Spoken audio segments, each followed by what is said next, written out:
Nasıl? Sen git ben biraz alayım. Daha ne diyor ya?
...2025 senesi Şeyh Halit'i anma ve aş dökme etkinliklerinin cumartesi günü olan programına başlıyoruz.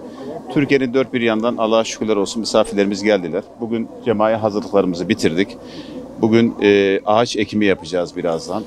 Yarın da ilahi yarışması yapıp öğle yemeğinden sonra kazası belası inşallah misafirlerimizi göndereceğiz. Tabii şükürler olsun ülkemize barış ve huzur ortamının gelmesi sayesinde katılımlarımız daha da yükseliyor. Dünyada inançtan daha güzel bir şey yoktur. İmanlı insan kendini her şeyden muhafaza eden insandır.